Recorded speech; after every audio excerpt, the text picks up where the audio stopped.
Hello नमस्कार सुस्वागतम साथियों। तो आप सभी का स्वागत है आपके अपने चैनल RDSC इंड्यूस क्लासेस में। देखिए साथियों, हम साइंस में चैप्टर नंबर 6 से चल रहे हैं, जो कि कौन सा है, रासायनिक अभिक्रियाएं एवं उत्प्रेरक। ठीक है दोस्तों, और आज जो है हम उसका दूसरा लेक्चर लेके आए हैं।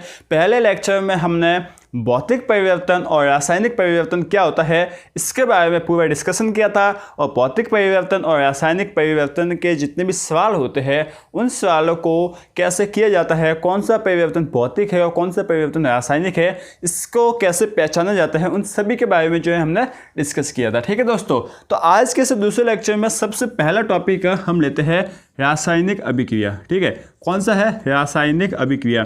अब ये रासायनिक अभिक्रिया जो है वो होती क्या है इसको समझना सबसे पहले, कि जो रासायनिक अभिक्रिया है वो क्या होगी। ठीक है, और रासायनिक अभिक्रिया को जो है ना हम कैसे समझेंगे, किस तरीके से समझेंगे, उसको देखना है। देखिए दोस्तों, मैं बताता हूँ। देखिए, पहले परिभाषा में लिखते हैं कि किसी पदार्थ में होने वाले रासायनिक परिवर्तन को हम रासायनिक अभिक्रिया कहते हैं। ठीक है दोस्तों, क्या है, किसी पदार्थ में होने वाले, किसी पदार्थ, कोई भी पदार्थ है, उस पदार्थ में होने वाले जो रासायनिक परिवर्तन होता है ना, होने वाले रासायनिक परिवर्तन को, ठीक है, रासायनिक परिवर्तन को, कौन सा परिवर्तन, रासायनिक परिवर्तन को हम क्या कहते हैं, रासायनिक अभिक्रिया कहते हैं। ठीक है, रासायनिक अभिक्रियाएं कहते हैं। अब ये रासायनिक अभिक्रिया क्या होती है, पहले हम जो है इसको समझते हैं।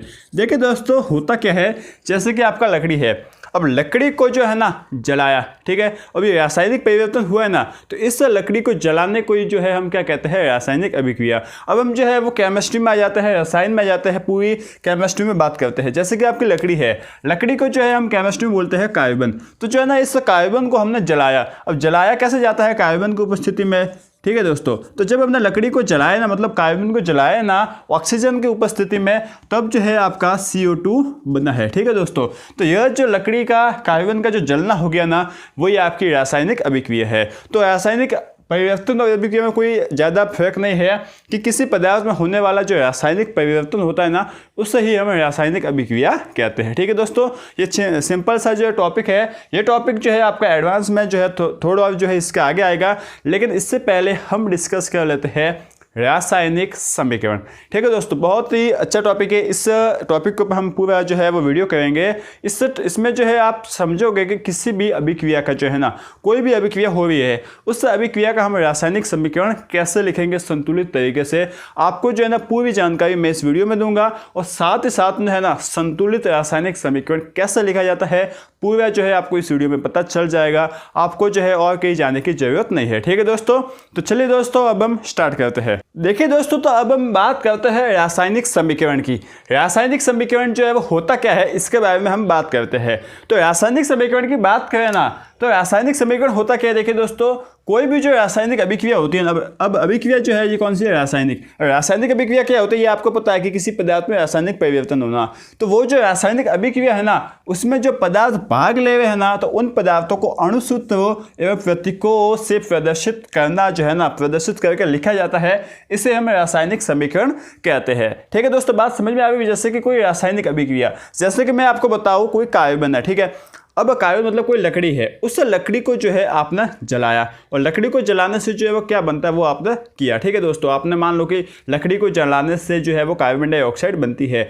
तो अब हुआ क्या कि इसको जो है आपको रासायनिक समीकरण के रूप में लिखना है। यह एक रासायनिक अभिक्रिया तो हो गई। तो आप क्या करोगे कि जो लकड़ी है उसको हम कहते क्या है, कार्बन। ठीक है दोस्तों, हम कहते हैं कार्बन मतलब C। ठीक है, C से जो है कार्बन कहते हैं, और इसको C से दर्शाते हैं। तो ये जो हमने दर्शा लिया। इसी तरीके से जो है कार्बन जब जलता है तो किसकी उपस्थिति में जलता है, ऑक्सीजन की उपस्थिति में, और ऑक्सीजन को हम क्या कहते हैं, O, और ऑक्सीजन का अणुसूत्र जो है वो क्या है, O2। ठीक है दोस्तों, बात समझ में आई होगी कि ऑक्सीजन को हम O कहते हैं, लेकिन इसका अणुसूत्र जो है वो क्या है, O2 है। कार्बन को हम C कहते हैं, और इसका अणुसूत्र भी C ही है। इसीलिए जो है हम जो है बात करते हैं कि कार्बन को ऑक्सीजन की उपस्थिति में गर्म करना जो है ना, गर्म करने से क्या बनता है, कार्बन डाइऑक्साइड। ठीक, इसी तरीके से जो है ना इस पूरे को जो है हमने रासायनिक समीकरण के रूप में लिख लिया। ये जो पूरी अभिक्रिया है ना कि जब हमने कार्बन को गर्म करेंगे तो हमें जो है कार्बन डाइऑक्साइड मिलेगा, इसका जो हमने एक रासायनिक समीकरण बना लिया है। ठीक है दोस्तों, तो ये जो है आपका रासायनिक समीकरण है। ये यदि आपको कोई ऐसी प्रक्रिया दिख जाए तो आप क्या कहोगे कि यह एक रासायनिक समीकरण है। कौन सी एक रासायनिक अभिक्रिया है उसका यह समीकरण दे रखा है। ठीक है, रासायनिक अभिक्रिया क्या होता है, किसी पदार्थ में रासायनिक परिवर्तन होना, यही जो है क्या है, रासायनिक अभिक्रिया है। ठीक है दोस्तों, तो ये जो है सिंपल सी बात है, इससे जो है आप समझो। अब देखिए दोस्तों, यहाँ पर आपको दे रखा तीर का निशान। ठीक है, अब तीर के निशान के जो है ना दो साइड है, एक तो इसकी बाएं साइड जिसे हम लेफ्ट साइड बोलते हैं, और एक इसकी जो है वो दाएं साइड जिसे हम राइट साइड बोलते हैं। तो दाएं साइड जो है ना, दाएं साइड जितने भी जो पदार्थ होते हैं ना, वो पदार्थ क्या करते हैं, अभिक्रिया में भाग लेते हैं। जैसे कि आपका हो गया कोयला या लकड़ी जिसे हम कार्बन कहते हैं, और कार्बन और ऑक्सीजन जो है ना वो अभिक्रिया में क्या हो रहे, भाग ले रहे। ठीक है, ये दोनों ही मिलकर तो कोई ना कोई अभिक्रिया मतलब हो रही है ना। तो जब जो अभिक्रिया में भाग लेते हैं ना, जैसे कार्बन और ऑक्सीजन, तो इनको जो है ना हम क्या कहते हैं कि जो तीर का निशान है उसके हमेशा बाई तरफ ही रखते हैं, मतलब लेफ्ट साइड ही रखते हैं, और इन्हें जो है हम क्या बोलते हैं, क्रियाकारक या अभिकारक। क्या बोलते हैं, क्रियाकारक या अभिकारक। ठीक है दोस्तों, जैसे कि देखिए रासायनिक अभिक्रिया में भाग लेने वाले पदार्थ जो है ना, जितने भी भाग लेने वाले पदार्थ है, भले 2 हो, 3 हो, 5 हो, 10 हो, जितने भी भाग लेने वाले पदार्थ है उसको हम तीर के निशान के बाईं तरफ रखते हैं। ठीक है दोस्तों, और इन्हें हम क्या बोलते हैं, क्रियाकारक या अभिकारक। अब जो है यहाँ पे यदि एक ही होता ना, जैसे कि CO2 से जो है आप C+O2 जो है वो बना रहे हो, तो यहाँ पर जो है एक ही, इसमें आप इसलिए जो है आपने कुछ किया नहीं, लेकिन अगर एक की जगह 2 है तो आप क्या करोगे, प्लस लगाओगे। ठीक है दोस्तों, ये जो है बेसिक सी बात है, इसको लिखने की जरूरत है नहीं। तो ये जो है आपको बात समझ में आ रही है कि रासायनिक अभिक्रिया में जितने भी भाग लेने वाला पदार्थ है उसको हम तीर के निशान के बाईं तरफ रखते हैं, और उन्हें हम क्या बोलते हैं, अभिकारक या क्रियाकारक। ये जो है आपको दोनों याद रखना है। आप बाकी जो है लेफ्ट साइड रखते हैं, ये तो आपको याद ही है। अब जो राइट साइड बनाए ना, देखिए दोस्तों, इन दोनों ने अभिक्रिया की, उससे जो है आपको एक नया पदार्थ मिला। ठीक है, क्या मिला, नया पदार्थ। इसको जो है हमेशा किस साइड रखते हैं, राइट साइड, मतलब हम बोल रहे हैं कि दाई साइड रखते हैं। ठीक है, और इसको जो है हम क्या बोलते हैं, उत्पाद। इसको जो है हम क्या बोलते हैं, उत्पाद। क्या बोलते हैं, उत्पाद। ठीक है दोस्तों, तो यह जो है क्या है, आपका उत्पाद। अब जो है ना, ये जो है आपको समझ में आ गया कि रासायनिक समीकरण क्या होता है। रासायनिक समीकरण क्या होता है, अभिकारक किसे कहते हैं और उत्पाद किसे कहते हैं। जैसे कि देखिए, अभिक्रिया में बनने वाले पदार्थ जो होते हैं ना, उसको तीर के निशान के हम किस साइड रखते हैं, बाई साइड, दाएं साइड रखते हैं, और जो है उसको जो है हम क्या बोलते हैं, उत्पाद कहते हैं। ठीक है दोस्तों, तो ये जो है सिंपल सी रासायनिक समीकरण हम कैसे संतुलित करें, उसको पढ़ने से पहले छोटी सी जानकारी है जो आपको एग्जाम में पूछ भी सकते हैं, और जो है ना यदि आपको कोई पूछ ले तो आपको याद भी रखना है। ठीक है दोस्तों, तो इसके जो है नोट्स एक बार बना लीजिए, और यदि आप नोट्स बनाना नहीं चाहते हो तो आपको जो है इसके नोट्स मैंने आपको इन सभी वीडियो के जो है इस चैप्टर के जितने भी वीडियोस होंगे उसके डिस्क्रिप्शन बॉक्स में आपको मिल जाएंगे। हो सकता है कि 1-2 दिन लेट मिले, लेकिन जो है आपको मिल जाएंगे। आप जो है ट्राई करना। ठीक है दोस्तों, तो यह है आपका रासायनिक समीकरण। अब हम सबसे इंपॉर्टेंट बात है कि रासायनिक समीकरण को लिखते कैसे है। जैसे कि ये आपका रासायनिक समीकरण हो गया, अब इसको आपने लिख लिया।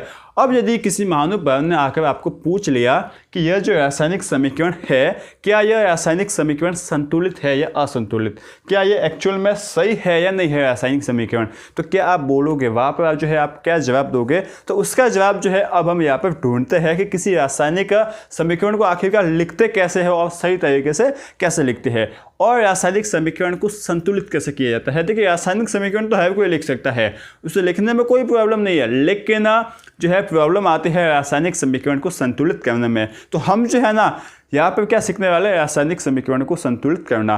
लेकिन इससे पहले देखिए दोस्तों, मैंने आपको लेक्चर 1 था इसका, उसमें भी मैंने आपको बताया था कि ये जो चैप्टर है ना आपका, यह पूरा चैप्टर जो है ना 2 भागों में डिवाइड होता है, एक तो समझना और एक होता है लिखना। जैसे कि रासायनिक समीकरण जो है ना क्या होता है वो मैंने आपको समझा दिया था, अब जो है आपको लिखवा दिया। ठीक इसी तरीके से रासायनिक समीकरण को संतुलित कैसे किया जाता है, इसको यदि आप लिखावट देखोगे ना, यदि आप मतलब बुक में पढ़ोगे ना, तो आपको बिल्कुल समझ में नहीं आएगा। आपको 10 से मतलब 12 से 15 पॉइंट दे रखे, उन सभी पॉइंटों को पढ़ना बिल्कुल जो है ना वेस्ट बात है, वो जो है आपको बिल्कुल ही समझ में आने वाला है नहीं। इससे जो है अच्छा, मैं आपको क्या कराऊंगा, पहले रासायनिक समीकरण को संतुलित कैसे किया जाता है ये आपको लिखवाऊंगा, मतलब सॉरी समझाऊंगा। इसके बाद जो है ना इसको अगर एग्जाम में आ गया, ऐसा पूछेगा नहीं, क्योंकि इस साल तो जो है ना, इस साल क्या ये मतलब बोर्ड का ट्रेंड ही हो गया कि कभी भी जो है आपको बड़े सवाल नहीं पूछे जाते बोर्ड में, ठीक है, छोटे छोटे सवाल पूछे जाते हैं। लेकिन हम बड़े सवाल क्यों पढ़ते हैं, ताकि उसमें से यदि आपको छोटा सवाल पूछ लिया जाए तो जो है आप उसका जो है वो जवाब दे पाओ, ठीक है। तो हम जो है उसको लिखते कैसे वो भी देख लेंगे, लेकिन उससे पहले यह समझेंगे कि रासायनिक समीकरण को संतुलित किया आखिरकार कैसे जाता है, ठीक है दोस्तों। तो चलिए दोस्तों, अब कुछ बिना देरी के जो है वो स्टार्ट करते हैं। अब देखिए दोस्तों, यहाँ पर क्या लिखा हुआ है, रासायनिक समीकरण लिखने के चरण, मतलब हम रासायनिक समीकरण कैसे लिखते हैं और उसको संतुलित कैसे करते हैं उसके चरण जो है हम अब पढ़ रहे हैं, ठीक है दोस्तों। अब जो है आने वाले 5 से 10 मिनट के लिए आपके पास जितना भी डिस्ट्रैक्शन है ना उसको कम कर दीजिए, बस इस टॉपिक को पढ़िए। ये बहुत ही इंपॉर्टेंट टॉपिक है, बहुत ही मतलब आपको आगे जाके साइंस लेने हैं, और साइंस में यदि आपको ये केमिस्ट्री लेनी है ना तो बहुत ही इंपॉर्टेंट टॉपिक है, ठीक है दोस्तों। तो समझिए इसको कैसे किया जाता है, बाद में जो लिखने का काम हम करते रहेंगे। देखिए आपको जो है यहाँ पर क्या दे रखा है, एक 2 अभिकारक दे रखे हैं, कौन से है, C3H8, जिसको जो हम क्या बोलते हैं, प्रोपेन, इसको हम क्या बोलते हैं, प्रोपेन, और ये है आपका ऑक्सीजन। प्रोपेन और ऑक्सीजन मिलकर आपका क्या बना रहे हैं, कार्बन डाइऑक्साइड प्लस जल। ये जो है आपकी अभिक्रिया जो है हो रही है, ये आपकी क्या है, रासायनिक अभिक्रिया हो रही है, और इस रासायनिक अभिक्रिया को जो है आपने लिख लिया इस रासायनिक समीकरण के रूप में, ठीक है। अब जो है ना आपको चेक करना है कि यह रासायनिक समीकरण संतुलित है या नहीं, पहले तो ये चेक करना है। तो कैसे चेक करोगे, देखिए दोस्तों मैं आपको शॉर्ट में बताता हूँ कि आपने कभी सुना होगा, शायद आपने यदि 10 में पढ़े हो तो 8 और 9 में जरूर सुना होगा कि एक द्रव्यमान संरक्षण का नियम होता है।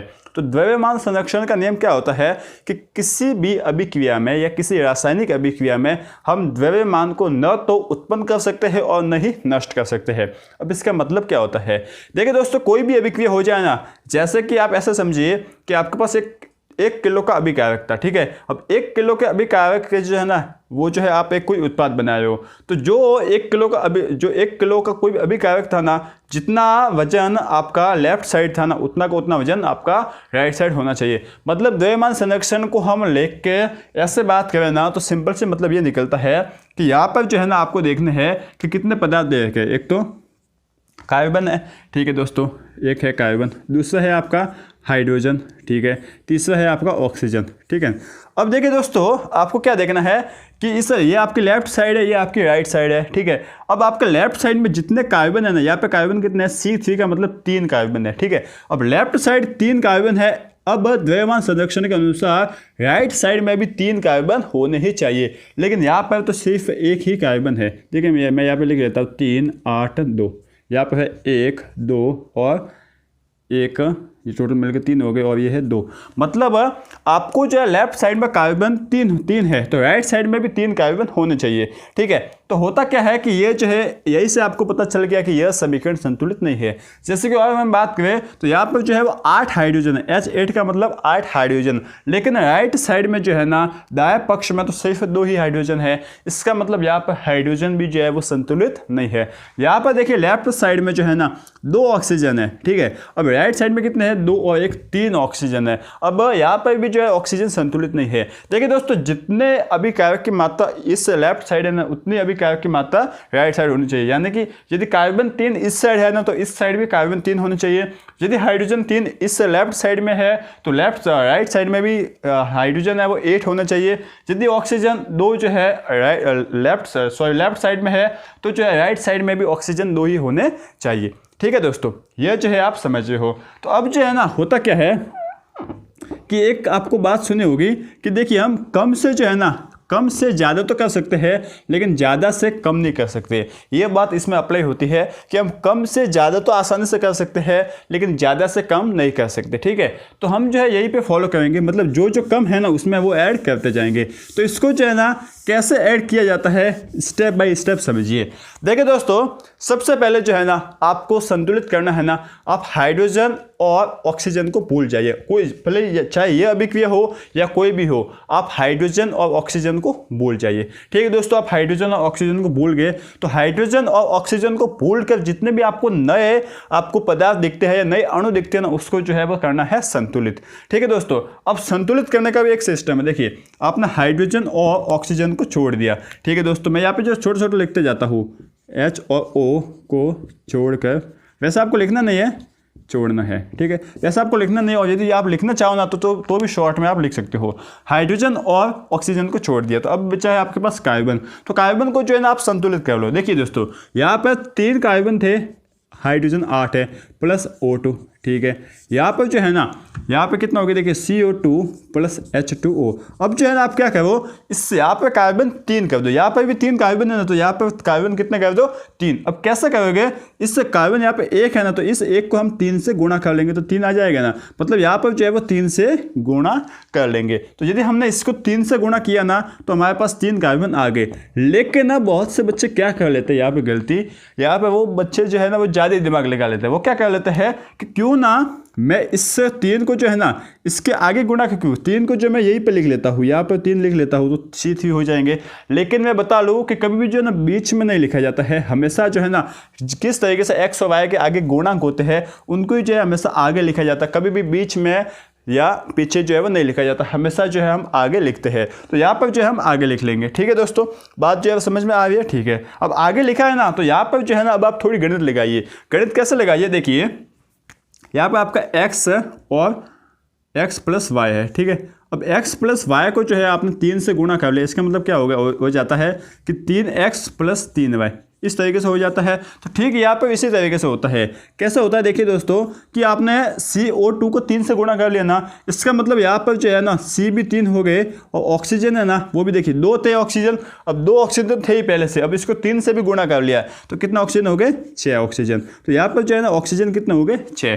ठीक है दोस्तों, यहाँ तक जो है आपको समझ में आ रही है बात, यहाँ तक आ गया ना समझ में, हो गया, चलने दो, मतलब ऑक्सीजन यहाँ पे 6 हो गया, होने दो, वो उसमें कोई प्रॉब्लम नहीं है। लेकिन जो है ना आपने अब कार्बन को संतुलित कर लिया है, अब आपके कार्बन की पहचान मारी गई, कार्बन को जो है ना आपको कोई प्रॉब्लम अब आने वाली है नहीं।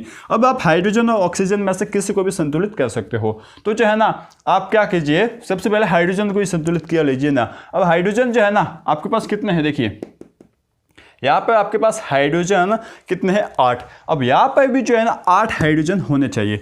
अब 8 हाइड्रोजन कैसे होंगे, देखिए यहाँ पर है 2 हाइड्रोजन, ठीक है, यहाँ पर है 2 हाइड्रोजन, तो यदि हम 2 हाइड्रोजन को 4 से गुणा कर ले तो हमारे पास 8 आ जाएगा ना, सिंपल सी बात है ना, ये तो बिल्कुल सिंपल है। तो इसको जो हम 4 से गुणा कर लेते हैं। देखिए दोस्तों, मैं यहाँ पे ब्रैकेट लगा हुआ हूँ आपको समझाने के लिए, लेकिन ये ब्रैकेट लगाए नहीं जाते हैं, मैं आपको सिर्फ समझाने के लिए लगा रहा हूँ। तो यहाँ पर जो है हाइड्रोजन हो गए 8 अब, ठीक है, ऑक्सीजन कितने हो गए, 8, ऑक्सीजन 8 हो गए ना भाई, 4 हो गए।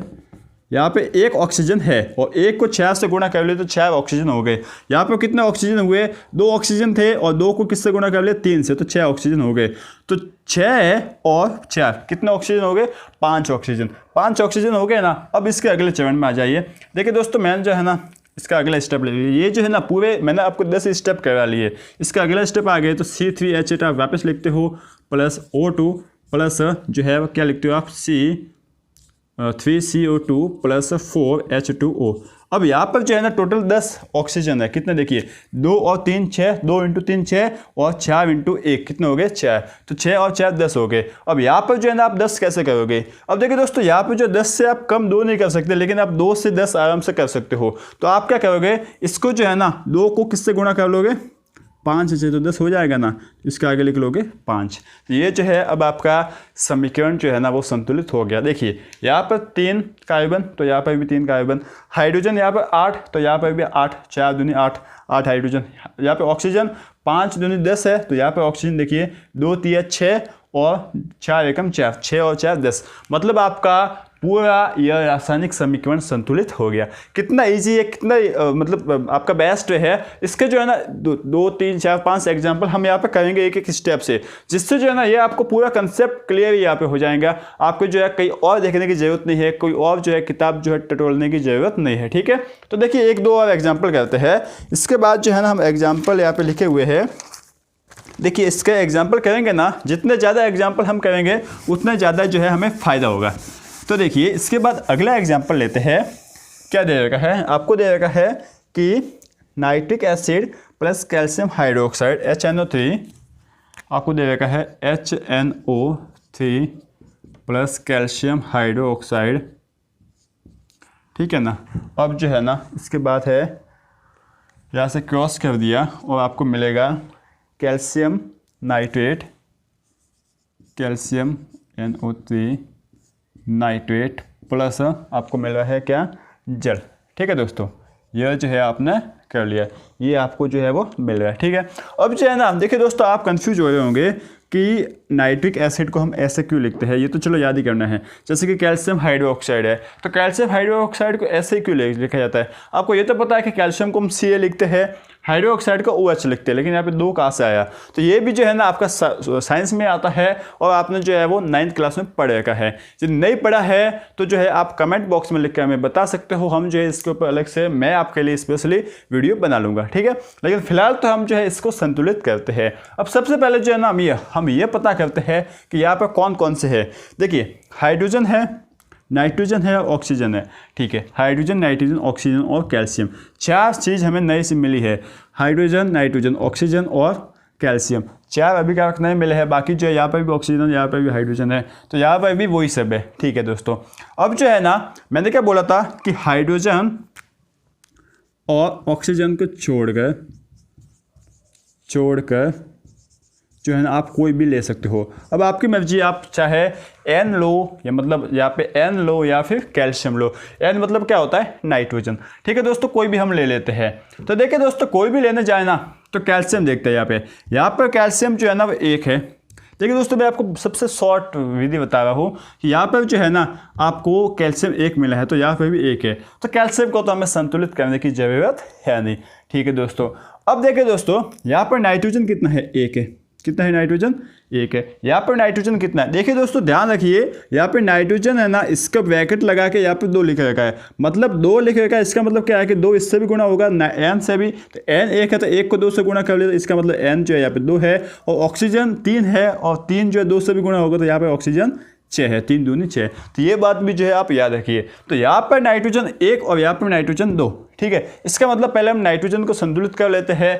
अब यहाँ पे 2 है, यहाँ पर तो हम चेंज कर नहीं सकते, लेकिन यहाँ पे 1 से 2 बनाना, तो हम क्या करेंगे, इसको 1 को 2 से गुणा कर लेंगे। ठीक है दोस्तों, तो हम गुणा कर लेते हैं, इसको पूरे को गुणा किया, 2HNO3, ये आपका जो है सेकंड स्टेप हो गया। ठीक है, सेकंड या थर्ड स्टेप। इसके बाद कैल्शियम हाइड्रोक्साइड, इसके बाद जो है आप लिखोगे यहाँ पर वापस कैल्शियम नाइट्रेट प्लस H2O। ये जो है आपने अब तक कैल्शियम और नाइट्रोजन दोनों को संतुलित कर लिया। अब जो है ना आप चाहो तो किसी को भी संतुलित कर सकते हो। हम जो है ना पहले एक काम करते हैं, हाइड्रोजन लेके चलते हैं। तो अब जो है हम हाइड्रोजन को संतुलित कर लेते हैं, क्योंकि हाइड्रोजन को संतुलित कर लेंगे तो ऑक्सीजन ऑटोमेटिकली संतुलित हो जाएगा। तो यहाँ पर देखते हैं हाइड्रोजन कितने हैं। हाइड्रोजन है 2 × 1, 2 × 1, 2 हाइड्रोजन हो गए। इसके बाद यहाँ पर भी 2 है, तो 2 और 2 4 हाइड्रोजन है। ठीक है, यहाँ पर देखते हैं कितने हाइड्रोजन है। यहाँ पर आपको दिख रहा है 2 हाइड्रोजन, कितने हैं, 2। तो अब यहाँ पर 4 है और यहाँ पर 2 है, तो हम क्या करेंगे, इस 2 को किससे गुणा कर लेंगे, 2 से। सिंपल सी बात है ना। तो इससे थर्ड स्टेप में जो है ना इसको 2 से गुणा कर लेंगे, तो लिखेगा, चौथा स्टेप है ये HNO3 प्लस कैल्शियम हाइड्रोक्साइड। कुछ नहीं किया आपने। देखिए आपको जो है ना, यदि आपको सॉल्व करने का बोल लेना, संतुलित करने का, तो इस तरीके से ही एग्जाम में करना है। ठीक है, और यदि पूछेगा भी नहीं ना तो भी ये देखिए आपकी जनरल नॉलेज की चीज़ है, आपके काम की बहुत चीज़ है। इसके बाद हम इसको कर लेंगे गुणा 2 से। देखिए 2 से गुणा कर लेंगे ना तो हो क्या जाएगा, हाइड्रोजन 2 × 2 6 हो जाएगा। यहाँ पर भी 6 और यहाँ पर भी 6, मतलब हाइड्रोजन अब संतुलित हो गया। अब ऑक्सीजन गिनते हैं। देखिए ऑक्सीजन गिने तो ऑक्सीजन यहाँ पे 3 है, इस 3 को पूरे से 2 से गुणा कर लिया है, तो 3 को 2 से गुणा कर लिया तो कितना होगा, 6। ऑक्सीजन है यहाँ पे 6 और ये 2, 6 और 2 8। ठीक है दोस्तों, यहाँ पर 2 कैसे, क्योंकि यहाँ पे ब्रैकेट है और यहाँ पर जो है 2 इस 1 से गुणा होगा, तो 2 और 6 8। यहाँ पर 8 है तो यहाँ पर भी 8 होना चाहिए। कैसे, देखिए 3 और 2 कितने, 6।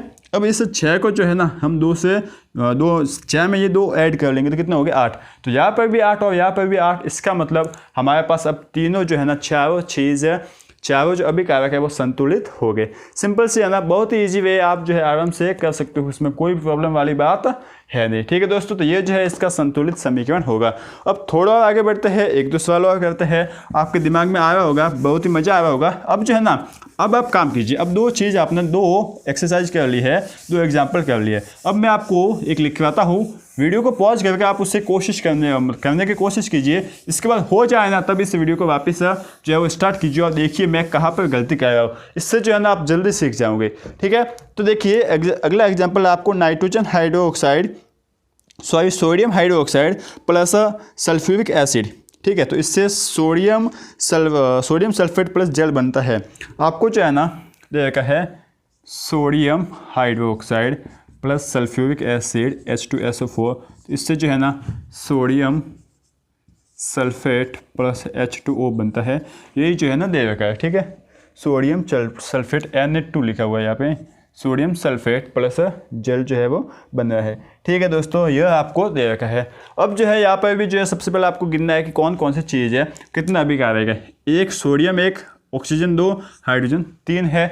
इसके बाद आपका सल्फर जो है वो, इस एस को बोलते हैं सल्फर, ये आपका 4। तो टोटल जो है ना आपके पास 4 अभिकारक है। इनको जो है संतुलित करना है। कैसे करोगे? हाइड्रोजन और ऑक्सीजन को छोड़कर, हाइड्रोजन और ऑक्सीजन को छोड़कर इनको जो है आपने छोड़ दिया। अब जो है ना अब सोडियम और इस सल्फर में से किसी भी एक को भी जो है वो संतुलित कर लेते हैं। ठीक है दोस्तों, अब हम सल्फर को संतुलित करने जाए ना तो प्रॉब्लम क्या आएगी। देखिए सल्फर को मान लो, पहले हम सोडियम को मतलब सल्फर को ही कर लेते हैं। ठीक है दोस्तों, अब सल्फर को संतुलित करने गए तो यहाँ पर भी एक सल्फर, यहाँ पर भी एक सल्फर। ठीक है, मतलब सल्फर तो जो है संतुलित है, सल्फर को जो है कोई डिस्टर्ब करने की ज़रूरत नहीं है। अब जो है ना हम करने जाते हैं किसको, सोडियम को संतुलित। तो सोडियम यहाँ पर कितना है, एक आपको दिख रहा है, और यहाँ पर कितने हैं, 2। इसका मतलब सोडियम को संतुलित करना तो हमें जो है यहाँ पर 2 से गुणा करना पड़ेगा। तो जब हम 2 से गुणा करेंगे तो क्या आ जाएगा हमारे पास, 2 × NaOH प्लस यहाँ पर जो है ना क्या हो जाएगा, H2SO4। यहाँ से जो है ना सोडियम सल्फेट प्लस जल आ गया। अब देखिए दोस्तों, सल्फर जो है वो भी आपका संतुलित है और सोडियम भी संतुलित है। अब जो है हम हाइड्रोजन को संतुलित कर लेते हैं। हाइड्रोजन यहाँ पे कितने, देखिए 2 × 1 2, और यहाँ पे वापस 2 2 और 2 4। हाइड्रोजन 4 है, इस साइड कितना है हाइड्रोजन, 2। देखिए 2 ही है यहाँ पे हाइड्रोजन 2 है। इसका मतलब इसको जो है हम 2 से गुणा कर लेते हैं। तो वापस 2 से गुणा करने के लिए हम जो है ऐसे लिखेंगे, sodium hydroxide plus H2SO4। H2SO4 को हम सल्फ्यूरिक एसिड बोलते हैं, और सल्फ्यूरिक अम्ल को जो है ना, सल्फ्यूरिक एसिड को जो है ना हम क्या कहते हैं, अम्लों का राजा। ये जो आप बात याद रखिए, इसे हम कर रहे हैं 2 से गुणा, ये हमने गुणा कर लिया। तो हाइड्रोजन अब संतुलित हो गया है, क्योंकि यहाँ पर भी 4 हाइड्रोजन, तो यहाँ पर भी 4 हाइड्रोजन हो गए। अब ऑक्सीजन को संतुलित करने जाए तो देखिए 2 × 1 2 ऑक्सीजन, यहाँ पर कितना ऑक्सीजन, 4, 2 और 4 6 ऑक्सीजन हो गए। अब यहाँ पर देखिए 4 ऑक्सीजन यहाँ पर, और 2 × 1 2 4 और 2 कितना हो गए, 6। मतलब 6 ऑक्सीजन इस साइड और 6 ऑक्सीजन इस साइड, मतलब आपका ऑक्सीजन भी ऑटोमेटिकली संतुलित हो गया है। बड़ा ही ईजी है, बड़ा ही आराम से जो है आप इसको कर सकते हो। बहुत ही सिंपलेस्ट वे है, मैं आपको बहुत ही सिंपलेस्ट वे में बता रहा हूँ। आपको जो है ना यह विधि कहीं देखने को नहीं मिलेगी, और यदि मिल भी जाए तो जो है आपको पढ़ने से मतलब है, आपको जो है यहाँ पर समझ में आ रहा है। ठीक है दोस्तों, अब देखिए आगे बढ़ते हैं, थोड़ा एक सवाल और कर लेते हैं। ठीक है, आप यदि आप चाहोगे एक सवाल और कर लो तब तो ठीक है, लेकिन इसका जो है ना मैं आपको होमवर्क भी दे सकता हूँ कि इसको जो है आप होमवर्क में कीजिए। आप जो है जो चाहे वो कर सकते हैं। फिलहाल एक सवाल और कर लेते हैं कि सोडियम क्लोराइड और सिल्वर नाइट्रेट का हम गुणा करेंगे, सॉरी जोड़ेंगे, तो हमें सिल्वर क्लोराइड और सोडियम नाइट्रेट मिल जाएगा। ठीक है, सोडियम क्लोराइड और सिल्वर नाइट्रेट जो है ना हम इन सभी को ऐड करेंगे, तो इससे जो है हमें क्या मिल जाएगा, silver chloride plus sodium nitrate. ये बहुत ही अच्छा सवाल है। देखिए silver chloride plus sodium nitrate. ठीक है, अब देखिए दोस्तों यहाँ पर कौन कौन से हैं। यहाँ पर सोडियम 1, क्लोरीन 2। ठीक है, 2 हो गए, सिल्वर ये 3 हो गया, नाइट्रोजन 4 है, इसके बाद ऑक्सीजन 5 अभिकारक टोटल 5 अभिकारकों को जो है वो क्या करना है, हमें चेक करना है। देखिए सोडियम हमारे पास 1 है, यहाँ पर क्लोरीन 1 है, सिल्वर 1 है, इसके बाद नाइट्रोजन 1 है और ऑक्सीजन 3 है। तो यहाँ पर सिल्वर जो है वो 1 है, इसके बाद क्लोरीन 1 है, इसके बाद सोडियम 1 है, नाइट्रोजन 1 है, और जो ऑक्सीजन है वो 3 है। इसका क्या मतलब हुआ, कि यहाँ पर सोडियम लेफ्ट साइड जो सोडियम है वही राइट साइड है, जो दाएं साइड जो बाएं साइड क्लोरीन है वही दाएं साइड क्लोरीन है, जो बाएं साइड सिल्वर है वही आपके दाएं साइड सिल्वर है, और जो दाएं साइड नाइट्रोजन है वही यहाँ पर नाइट्रोजन है, और जो ऑक्सीजन है वही यहाँ पर ऑक्सीजन है। मतलब सभी साइड जो है ना वो अणुओं की संख्या समान है। अब यदि सभी साइड अणुओं की संख्या समान है, इसका मतलब ये पहले से ही समीकरण जो है वो संतुलित है। अब यदि कोई समीकरण पहले से संतुलित है तो हम जो है उससे छेड़छाड़ नहीं कर सकते, उससे संतुलित रहने देना चाहिए। इसका मतलब हमें इसमें कुछ करने की ज़रूरत है नहीं। ठीक है दोस्तों, है ना सिंपल। ये तो उन सबसे सिंपल है, इसमें जो आपको कुछ करना ही नहीं पड़ा, बस खुद कुछ एक चेक करना था जो आपने कर लिया। ये जो है आपका सिंपल सा है। एक और कर लेते हैं, इसमें मज़ा नहीं आया। एक और करते हैं, देखिए दोस्तों, barium chloride plus sulphuric acid, इसको जो है ना आपने गुणा किया तो बेरियम सल्फेट प्लस HCl बनता है।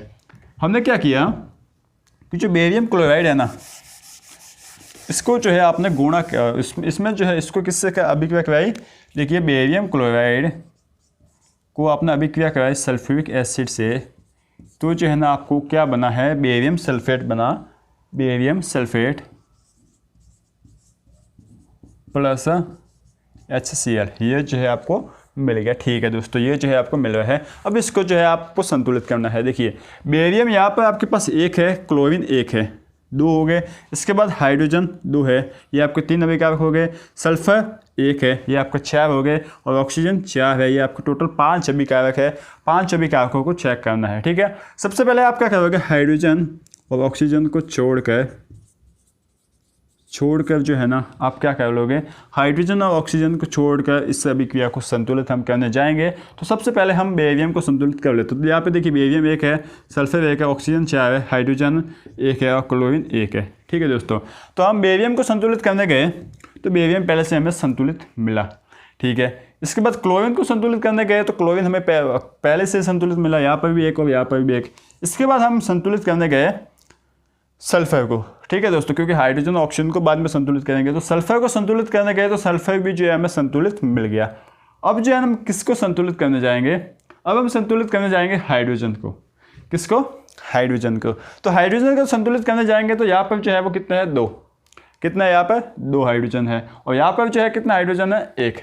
ठीक है दोस्तों, अब जो है ना हम क्या करेंगे, देखिए यहाँ पर जो है ना आपको क्या करना है वो चीज़ मैटर करेगी। तो जो है ना अब यहाँ पे आप क्या करोगे, आपको जो है ना यहाँ पर 2 है तो यहाँ पर भी 1 × 2 करने के लिए क्या करना पड़ेगा, इसको 2 से गुणा करना पड़ेगा। तो जो है अब आप गुणा कर लोगे तो बेरियम क्लोराइड यहाँ पे जो है Cl2 होगा। ठीक है, क्योंकि बेरियम की संयुक्ता 2 होती है, तो यहाँ पे 2 क्लोरीन आएंगे ना तब ये शांत बैठेगा, तो यहाँ पे 2 होगा प्लस H2SO4। तो यहाँ पर जो है ना बेरियम सल्फेट बन जाएगा प्लस, देखिए अब जो है ना यहाँ पर 2 है तो इसको भी ये 2 से गुणा कर लेंगे, तो 2 से गुणा कर लिया तो HCl। वैसे देखिए दोस्तों मैंने यहाँ पर ये लिखा नहीं 2, जो 2 लिख लेता ना, उससे पहले उसके लिए जो आप क्लोरीन को संतुलित करते, तो यहाँ पर क्लोरीन 2 है ना, यहाँ पर क्या है, क्लोरीन 2। तो यहाँ पर क्लोरीन 2 है तो यहाँ पर भी आपको क्लोरीन 2 करना पड़ता, और क्लोरीन 2 करने के लिए आप जो है यहाँ पर 2 से गुणा कर लेते। इसका मतलब हमने क्लोरीन को ही संतुलित किया है। अब जो है ना क्लोरीन का संतुलित हो गया, सब कुछ संतुलित हो गया। अब वापस आप हाइड्रोजन का चेक करते हो तो हाइड्रोजन भी जो है ना समान आता है। मतलब ये जो है ना ऐसी कंडीशन बन गई थी जिसमें हाइड्रोजन को संतुलित करो तो भी पूरा समीकरण संतुलित हो जाएगा, और क्लोरीन को करो तो भी पूरा समीकरण संतुलित हो जाएगा। देखिए दोस्तों इसके इजी सवाल आते हैं, बहुत ही सिंपल सवाल आते हैं, आप जो है इसको आराम से कर सकते हो। ठीक है दोस्तों, तो इस तरीके से इस रासायनिक समीकरणों को संतुलित किया जाता है। बहुत ही इजी विधि है, बहुत ही आसान विधि है। आपको जो है ना ये विधि कैसे लगती है, यदि समझ में आए तो हाँ, यदि कुछ डाउट है तो ना करके जो है वो कमेंट बॉक्स में लिख सकते हैं, तो हम जो है उसका बेस्ट आंसर प्रोवाइड कराने की कोशिश करेंगे। ठीक है दोस्तों, अब इसको लिखा कैसे जाता है वो एक बार हम देख लेते हैं। अब देखिए दोस्तों रासायनिक समीकरण को लिखने के जो चरण है ना वो कम से कम 15 है। ठीक है, और साथ ही साथ इस रासायनिक समीकरण की विशेषता भी है, साथ ही साथ इसकी कुछ कमियां भी है। तो इन सबको लिखने में जो है ना लगभग आधा पौना घंटा जाएगा, लेकिन यहाँ पर जो है ना टाइम हो गया है। तो अब जो है हम क्या कहते हैं कि यहाँ पर जो है आपने ये रासायनिक समीकरणों को संतुलित करना जो सीखा है ना, उसको जो है ना आप एक बार समझ लीजिए, कर लीजिए। इसके बाद अगले वीडियो में रासायनिक समीकरण कैसे लिखा जाता है, आपको किस तरीके से जो लिखना है शॉर्ट में 15 ऑप्शन है, तो 15 ऑप्शन को शॉर्ट में कैसे समझना है, किस तरीके से याद करना है, वो भी जो है आपको समझाना है। इससे जो है ना आप यहाँ पे थोड़ा दिमाग की प्रैक्टिस की है तो यहाँ पे जो है थोड़ा सा जो है ना आप टायर्ड हो चुके होंगे, थक चुके होंगे, तो अब जो है फिलहाल इतना पढ़ लीजिए। इसके बाद जो है ना हम अगले वीडियो में इस पूरे रासायनिक समीकरण को लिखना, इसकी विशेषता, इसकी कमियां, सबके बारे में अच्छे से जो है ना पोस्टमार्टम कर लेंगे, मतलब समझ लेंगे अच्छे से। ठीक है दोस्तों, तो आज के लिए फिलहाल के लिए जो है ना इतना ही। इसके आगे जो है ना हम अगले वीडियो में डिस्कस करेंगे, जिसमें जो है ना आपको अच्छे से जो है वो और भी ज़्यादा क्लैरिटी के साथ समझ में आ जाएगा रासायनिक समीकरण। बाकी जो है ना कैसे संतुलित किया जाता है, कैसे लिखना है, ये तो जो है लगभग आपको आ ही गया होगा। ठीक है दोस्तों, तो यदि ये दोस्तों आपको ये वीडियो जो है अच्छा लगा हो तो आपको काम पता ही है, लाइक करना है और अपने दोस्तों को शेयर करना है, और साथ ही साथ जो है ना अपनी पढ़ाई टाइम टू टाइम अपना एक टाइम टेबल बना के जो है करना है। अब आपके पास टाइम जो है बिल्कुल कम रह गया है। ठीक है दोस्तों, तो जो है ना टाइम टू टाइम अपनी पढ़ाई करते रहिए, अपडेटेड क्या क्या नोटिस आते हैं बोर्ड से उसके लिए अपडेटेड रहते रहिए। आप जो है हमारे चैनल से जो है ना बिल्कुल जो नोटिस आएगा जो है उसका जो है आपको जल्द से जल्द जानकारी प्रोवाइड करा ली जाएगी। आपका पेपर पैटर्न जो है ना इस साल बिल्कुल अलग होने वाला है, तो पेपर पैटर्न क्या होगा उन सब के बारे में जो है ना मॉडल पेपर वगैरह उन सब के बारे में हम जो है आपको टाइम टू टाइम जो है वो प्रोवाइड कराते रहेंगे, अपडेट जो है आपको करवाते रहेंगे। ठीक है दोस्तों, बस आपको एक काम करना है, बने रहना है RBSC इंड्यूस क्लासेस के साथ, और हमारा थोड़ा हौसला बढ़ाना है। हम जो है इतनी आपके लिए मेहनत कर रहे हैं, तो आप भी जो है ना थोड़ी सी हमारे लिए मेहनत कीजिए। अपने दोस्तों को जो है, अपने जो है क्लास ग्रुप होते हैं, अपने मतलब जो भी आपके मतलब जान में है, जान पहचान में 10th क्लास में पढ़ने वाले जो स्टूडेंट्स हैं, उन तक जो है हमारी वीडियो पहुंचाने की मतलब कोशिश कीजिए। ठीक है दोस्तों, आप भी पढ़ते रहेंगे, हमें भी मोटिवेट मिलता रहेगा, तब जो है ना साथ साथ जो है हम दोनों ग्रो करेंगे। ठीक है दोस्तों, तो तब तक के लिए आप पढ़ते रहिए और बढ़ते रहिए। Thank you.